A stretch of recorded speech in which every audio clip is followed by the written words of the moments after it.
अरविंद केजरीवाल की लंका के क्या विभीषण बन चुके हैं राघव चड्ढा? बहुत बड़ा सवाल है, क्योंकि आम आदमी पार्टी अब राघव चड्ढा को कुछ इसी तरीके से प्रचारित कर रही है। आप जरा सोचिए कि राघव चड्ढा जैसे ही 2 अप्रैल को उन्हें बाहर का रास्ता दिखाया जाता है, वैसे ही राघव चड्ढा आक्रामक होते हुए धीरे धीरे करके दिखाई देते, क्योंकि राघव चड्ढा को आम आदमी पार्टी के लोग लगातार ट्रोल कर रहे थे, उनको उछालने की कोशिश कर रहे थे। लेकिन यहां पर राघव चड्ढा ने बहुत ही शातिरपने से अरविंद केजरीवाल को ऐसे जवाब देने शुरू किए कि केजरीवाल को इनके जवाब सूझ नहीं रहे थे। तो ऐसे में करते तो क्या करते, उनकी सिक्योरिटी हटा ली। लेकिन इसमें राघव चड्ढा ने पलटवार किया, और यह पलटवार जानते कहां पर हुआ? दरअसल है क्या, राघव चड्ढा ने जो पलटवार किया है, जिस राज्यसभा सांसद अशोक मित्तल को उनकी जगह उपनेता बनाया गया, उन पर ही वार किया। और उन पर आज सुबह सुबह ईडी की रेड हो गई। ईडी की रेड होने के बाद आम आदमी पार्टी इसको बहुत ज्यादा प्रचारित कर रही है कि देखिए, राघव चड्ढा ने ही ये सूचना दी है और उनके इशारे पर अशोक मित्तल के घर पर रेड की गई। ये पूरा मामला क्या है आपको समझाते हैं। नमस्कार, मैं हूं कुमार गजेंद्र। जनपद ऑन द स्पॉट में आपका स्वागत है। हमारे एक दूसरे social media platform podcast with Kumar Gajendra में भी आपका स्वागत है, जहां आप हमें सुन सकते हैं।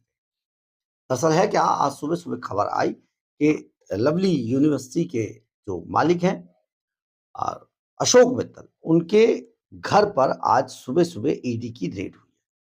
और ईडी की रेड जालंधर, फगवाड़ा और गुरुग्राम समेत 8 से 9 ठिकानों पर एक साथ हुई।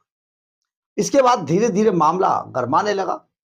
अशोक मित्तल के घर पर रेड हो जाना सीधे तौर पर आम आदमी पार्टी के जो स्टार प्रचारक हुआ करते थे, या जो कहते प्रवक्ता जो है, उन्होंने मोर्चा संभाला और देखते देखते उन्होंने बयानबाजी शुरू कर दी कि भैया ये तो रेड राघव चड्ढा के इशारे पर हुई। अब राघव चड्ढा के इशारे पर अगर अगर ईडी की रेड होने लगे तो सचमुच बड़ी बात है। लेकिन क्योंकि ये आम आदमी पार्टी की तरफ से कहा जा रहा था, तो सचमुच इसमें देखा जाना चाहिए था एंगल। और बस फिर क्या था, देखते देखते आम आदमी पार्टी ने राघव चड्ढा को हीरो से जीरो बना दिया।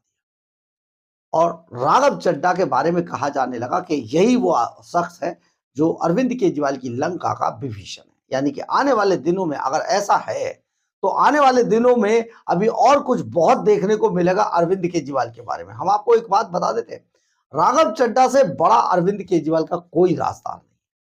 अगर राघव चड्ढा चाहे तो अरविंद केजरीवाल को ऐसा सबक सिखा सकता है कि अरविंद केजरीवाल मुंह दिखाने के लायक नहीं रहेंगे। हालांकि दिल्ली का ये सुपर चोर इतना बड़ा बेशरम है कि ये तो बस पूछिए ही मत। लेकिन फिर भी राघव चड्ढा वो राजदार है जो अरविंद केजरीवाल के बारे में अगर एक बार भी जबान खोल देगा ना, तो अरविंद केजरीवाल ऐसे घिरेंगे, फिर दोबारा दिखाई नहीं देंगे। लेकिन अभी तक शायद राघव चड्ढा ने अपनी मर्यादाओं को अभी शायद संभाल के रखा है, या फिर ये भी समझ लीजिएगा, या फिर वो फीडबैक यूनिट जो है ना, जो वीडियो बना लेती है, जैसा कहा जा रहा है गगनदीप रंधावा की तरह, तो अगर ऐसा है तो शायद राघव चड्ढा उस बात से डर गए होंगे। खैर, ये बहुत बड़ी बात है। लेकिन सबसे बड़ी बात यह है कि जब लवली यूनिवर्सिटी के मालिक के यहाँ रेड हुई, तो उसके बाद सवाल उठने लगा कि क्या लवली यूनिवर्सिटी का मालिक इतना बड़ा आदमी है? जी हाँ, लवली यूनिवर्सिटी का मालिक जो है अशोक मित्तल, वो आम आदमी पार्टी के सबसे अमीर लोगों में से एक हैं, शुमार हैं। और ये अशोक मित्तल जो आम आदमी पार्टी के सांसद जितने भी, उनमें सबसे अमीर व्यक्ति हैं। उनका पूरा साम्राज्य लवली ग्रुप जो है, वो लवली ग्रुप के कंधों पर टिका हुआ है। एक समय पर एक छोटी सी मिठाई की दुकान कभी चलाया करते थे ये, और वहां से शुरू हुआ कारोबार आज शिक्षा, ऑटोमोबाइल और रियल एस्टेट तक जा पहुंचा है। इसमें लवली यूनिवर्सिटी में ही बहुत सारे इस टाइम छात्र पढ़ते हैं। फगवाड़ा में लवली यूनिवर्सिटी के कैंपस के अंदर तो देश विदेश के 600 स्टूडेंट आज के टाइम में पढ़ रहे हैं। और अशोक मित्तल लवली यूनिवर्सिटी का चेयरमैन है। यूनिवर्सिटी में देश विदेश के करीब 35,000 छात्र पढ़ते हैं, देश विदेश के। लवली ग्रुप का सालाना टर्नओवर अगर आपको जानना हो तो करीब करीब 1150 करोड़ रुपए का है। 1150 करोड़ के आसपास है, 1150 करोड़ का टर्नओवर है। और वो लवली यूनिवर्सिटी, लवली ऑटोमोबाइल और रियल एस्टेट को मिलाकर ये सब बन रहा है। अरविंद केजरीवाल एंड कंपनी अपने पार्टी को चलाने के लिए ऐसे ही धन कुबेरों को ढूंढती है और इनको अपनी पार्टी में शामिल करके इनसे मोटे मोटे माल वसूलती है, किकबैक जिसको कहा जाता है।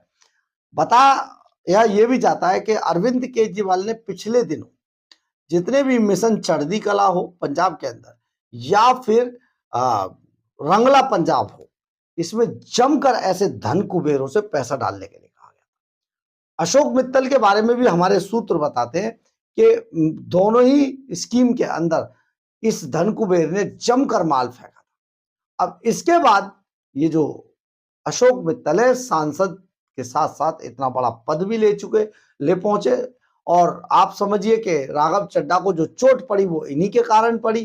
तो राघव चड्ढा के आज घर पर जैसे ही सुबह रेड हुई है, 8 से 9 ठिकानों पर एक साथ जो रेड हुई, उसमें बहुत ही आक्रामक तरीके से आम आदमी पार्टी के प्रवक्ता अब राघव चड्ढा पर उंगलियां उठा रहे। उनका मानना यह है, उनका कहना यह है कि जैसे ही उनकी सिक्योरिटी हटाई गई, राघव चड्ढा ने उनकी चुगली मार दी।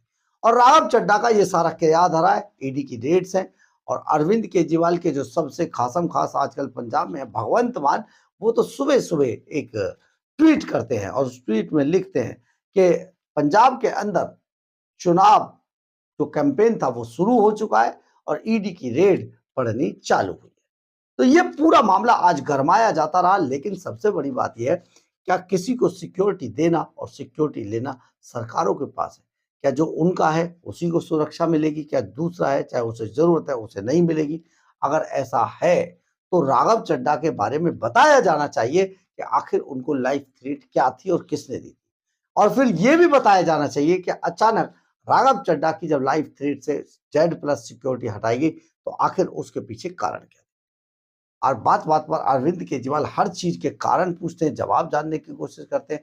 लेकिन आज देश की जनता उनसे पूछना चाह रही है कि राघव चड्ढा की सिक्योरिटी हटाने से पहले आखिर क्या कर। बहरहाल, अगर आपको हमारी ये खबर अच्छी लगे तो आप इसे लाइक, सब्सक्राइब और शेयर जरूर करें। कमेंट्स बॉक्स में अपनी राय जरूर लिखें, इससे हमें बहुत बहुत बहुत ऊर्जा मिलती है। जय हिंद, जय भारत।